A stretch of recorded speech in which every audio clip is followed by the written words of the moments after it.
What's up everybody, I'm Tim from Timber Ridge Gifts. So we're out of the candle shop down here in the kitchen because today we're making edible candles. Because I finally found a project that combines my love of sweets along with my desire to turn everything I can into a candle. So let's check out what we're going to need. First things first, we're going to need a candy mold, candy melts, candy skewers, and just something to decorate them with. You can use pretty much anything from sprinkles to edible spray paint to just food coloring, icing, anything you can to decorate them. You'll see later. But for now, we're just going to stick with the rainbow sprinkles. And we're also going to need candle wicks. All right? That's really all there is to it. So let's go ahead and show you how we're going to put all this together. Okay, you can see my candy mold. It's got the numbers. Then at the bottom, it's got the opening space for the skewer. What we're going to do is we're going to need holes in the top of this to hold our wicks. So to do that, we're just going to take our drill. You can really use anything. Basically, all we're doing is putting holes in plastic so you can heat up a pin and poke it through. You can use the drill like I'm doing. Pretty much, there's really no wrong way to do it. Just any way you can think of to put a hole in plastic. But any chance I get to use my tools, I'm going to. So we've got all of our numbers drilled. Now we need to go and get our wicks ready to turn these into candles. To do that, we're going to take just any kind of wick. I'm using just a simple pre-tab. We're going to cut them in 1/2 inch increments. We're just going to kind of eyeball it. And now we're going to take our wick pieces and we're just going to feed them through the hole that we drilled. You're going to want it so there's about a 1/4 inch on either side of the hole. So we're going to have a 1/4 inch showing by the time we're done with it. When you're done, it should look something like that. Now, in case you're wondering about the size, I've used a 1/8 drill bit along with an Eco 14 wick. You can use pretty much any sizes that you need or have. Main thing is you want it tight enough to where it's not going to be much of a leak, but you don't want it super tight where it's not going to be able to pull out of it when we're done. So we're done with that. That's really the hard part. We're going to set that aside for now. Now we're going to melt down the actual body of our candle. Really no special trick here. It's just like you would use candy melts for any type of candy project.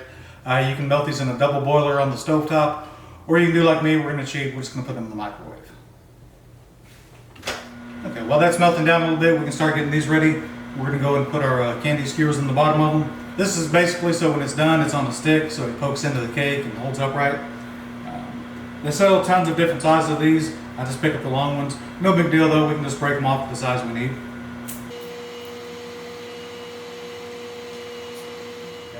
While that finishes melting, we can start to decorate them a little bit. I'm not going to get too fancy for the video. You can really let your creativity take over. They have tons of different things you can decorate these with. But just for me, I'm going to keep it kind of simple with just nice rainbow sprinkles.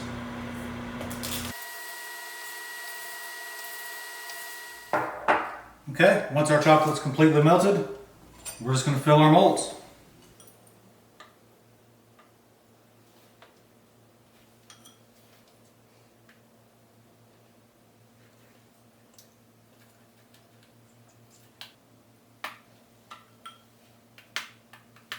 Looks like we had just enough. We're going to go ahead and clean up, let this sit for just a second.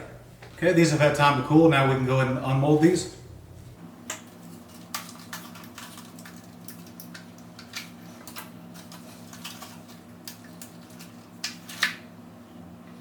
You can see the wick just slides right out. Now obviously my chocolating skills could use a little bit of work. No worries though, we can just take a sharp knife and clean these up a bit. And there's our finished product. So what makes these great is not only have we added an edible design element to our cakes that we can eat, we've also cut down on waste. Let's be honest, this is going to sound funny from someone who sells candles for a living. Birthday candles are actually a waste of money. You spend a few dollars on them, you light them for maybe a minute tops, then you don't really have any other use for them. You basically just throw them away. So you spend all that money to buy something you could have made yourself, light it for a minute, then it goes in the garbage, cake is eaten, and it's forgot about. With this, we've added a nice edible design element to our cakes, something we've had fun, made with ourselves, saved a little bit of money, and it functions just great. Now I know there are going to be some people in the comments that complain that the title was a little misleading, that this isn't actually a true candle. Fair enough, but it definitely serves its purpose. The way this works is the pre-tab wick that we added in the beginning, that's coated in wax. That's going to give us about 1.5 to 2 minutes of burn time. Plenty of time for presentation, sing the birthday song, let the person blow out the candle, and they'll never know the difference. It's going to look just like this. There you go. Now as that sits, you really cannot tell the difference between that and a store-bought birthday cake candle. Plenty of burn time to do what we need to with it.